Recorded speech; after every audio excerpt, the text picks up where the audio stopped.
Good evening and welcome back to Sports Talk ATL. I am Chase Earl, joined by Alex. Lord Alex, we have a quarterback in Atlanta and his name is Kirk Cousins. Now, we've talked about this all offseason, and I was a little hesitant to be a believer that this was actually going to happen, but the Falcons made him their top target. It is very clear, and they went out and they got their guy. They did everything necessary, and Diana Rossini even said they would have gone even further than the 4-year, $180 million contract that they gave to Kirk Cousins, $100 million in guarantees. How are you feeling today? It feels like for the first time in 6 years, the Atlanta Falcons have life as an organization. Well, the Falcons have quarterbacks. The Falcons just don't have good quarterbacks, and now they finally do. I think above all else, Falcons fans, if you're feeling a little pessimistic because he's 36 years old, he's coming off a major injury, the contract is, you got to do a little double take on it.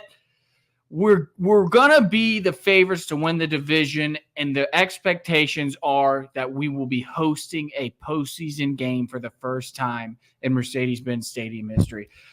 I don't know how you can think negatively about that. I mean, for the first time since the inception of the stadium, we have expectations that we are going – well, 2017 they did make the playoffs, but this is the first year we expect to win the NFC South and host a playoff game in that building. I don't know how you can't be at least excited about that. Yeah, I mean, I think it even goes further than that because I see a lot of people. The expectation is to win again. Yeah, I see a lot of people talking about, some people have different expectations, but I want to talk about the expectations because my expectations are no longer winning an NFC South, a weak NFC South. No. I don't think that's the job anymore. Like, that's not the bar. That might have been the bar last year, the last 3 years under Arthur Smith, and that might have kept his job. Raheem Morris, his job, his expectations have raised immense. I mean, we talked all the time about how the quarterback was going to define the expectations. Well, you went out and got the top guy. And we've argued that he might be the best quarterback in the NFC. If it's the same Kirk Cousins that we saw last year pre-injury, there's an argument he is the best quarterback in the NFC, at worst top 3. And when you have the best quarterback in a conference, you expect to be at the very least in the conversation for NFC championship games and potentially getting to that next level and getting back to the Super Bowl. And I don't think that's lofty expectations, maybe unfair expectations. I don't think so. When you give him that kind of contract, you are signaling to the fan base, to the roster, to the rest of the league that we are going for it. The rest of the moves the Falcons do the rest of this offseason, that includes the draft, that includes free agency, trades, whatever, is going to be geared up. And it's really a 2-year deal, really, because I think $90 million is guaranteed in those first 2 years. So if the Falcons did move off of them after the second year, they would incur minimal dead cap, nothing like Matt Ryan. So the fact of the matter is, for all intents and purposes, this is a 2-year deal, 2-year window. We are going for it. The expectation when you are the favorite to win the division isn't to win the division. The expectation is to get further than the wild card round in the playoffs.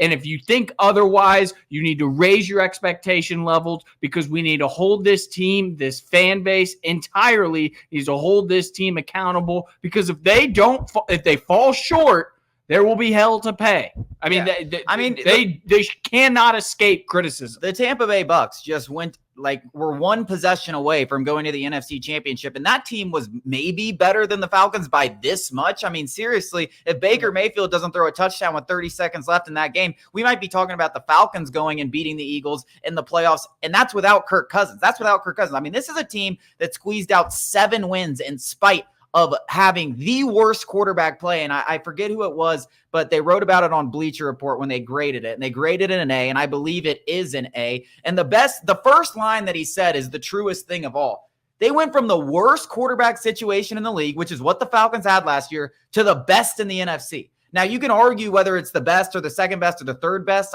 There's arguments out there, Matt Stafford, Jalen Hurts, whatever you want to say.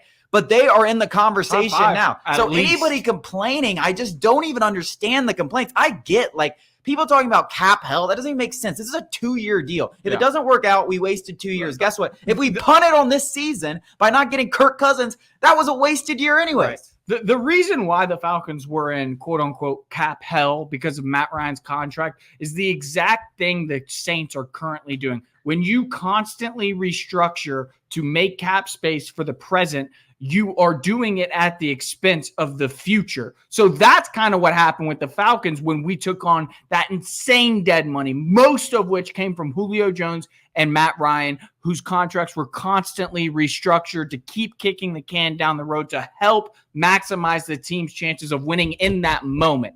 The Falcons are completely healthy. They have not mortgaged the future even a little bit. Maybe I think they restructured Jake Matthews minimally last year, but for all intents and purposes, this is one of the healthiest future salary caps in the league. So the Falcons can absolutely afford basically 2-year, $100 million deal is basically what it is. They can, and now they can start to kick the can down the road a little bit on some of these other guys to make room. So when we talk about the restructures of Grady Jarrett and a Jesse Bates, and obviously maybe backloading an AJ Terrell deal, backloading a Kyle Pitts deal later down the road. Even other free agent deals. Yeah. You can now backload. If you know they're going to be here past 2 years, you can just backload exactly. it. And Kirk Cousins is a 2-year commitment. So in 2 years, if it doesn't work out, that $50 million, thing that you had to hang over your head is now out of here. The maximum dead cap after that is $10 million. Obviously, we hope he's here for 3 years, 4 years. Hopefully he's great, and we never want to let go of him.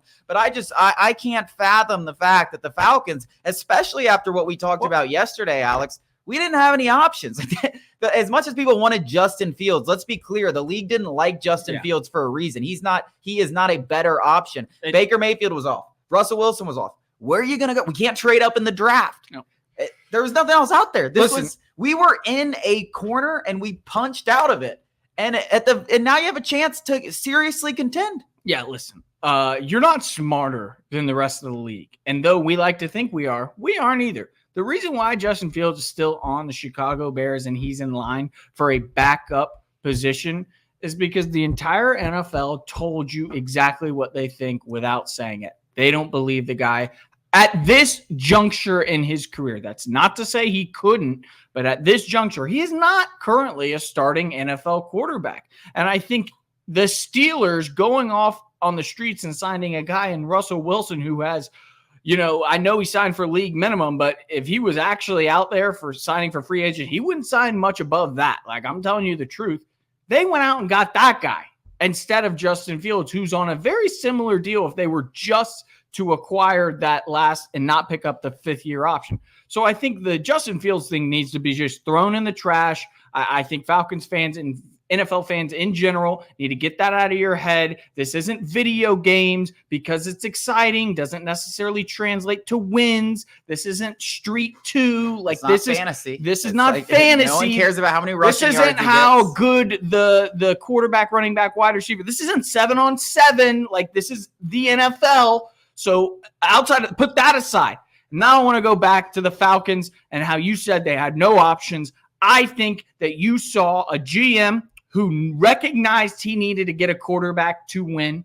I think you saw an owner who empowered that GM at whatever cost. I do believe Rossini's report of the Falcons were going to go anywhere necessary to bring Kirk Cousins to Atlanta. I think that could have even maybe considered another year, which 4 is a lot. I don't think anybody was expecting 4 years. And I think they would have gone more in guarantees if Minnesota came back and matched. That's why Kirk is in Atlanta. If Minnesota had matched that deal, he would still be in Minnesota. The Falcons up their ante. I don't know how many times. We're not in negotiating room, but I guarantee you they were aggressive and they were relentless. So I think if that tells you anything, the rest of the offseason is going to be quite exhilarating, in my opinion. Yeah, I mean, they're not done. They're not even close to done. Argue whether there was some desperation in there with Terry Fontenot. Of course there was. We talked about how Terry Fontenot this was his only shot. This might have been his last shot as a general manager to go out there and get a quarterback. He easily could have been the head that rolled if they didn't successfully get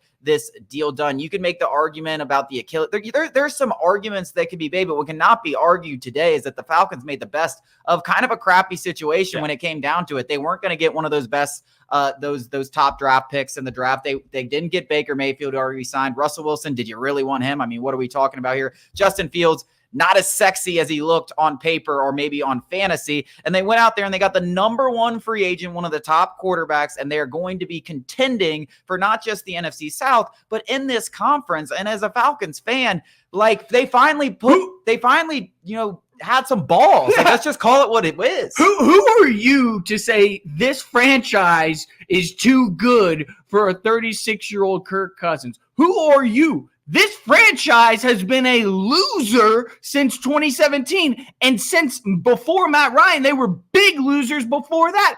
I don't know where you get the audacity to think that the Falcons are too good for Kirk Cousins. What team have you been watching? We should be thanking our lucky stars that a guy like Kirk Cousins is going to come here. Yes, he's not great. Is he going to win us a Super Bowl? Probably not, but let's just get back to the postseason. What are you guys talking about? Like, yes, the goal is a Super Bowl. You know what the first step is? Getting to the postseason. We haven't done that. Let's just thank our lucky stars we're actually in the conversation. Hey, who knows? Maybe we'll be on a primetime game and won't embarrass ourselves this year. That'll be nice. It'll be nice to be in the narratives and the storylines and the headlines. The Falcons are relevant again. Like, this city has been starving for any team other than the Braves to do something, and now you're complaining about it?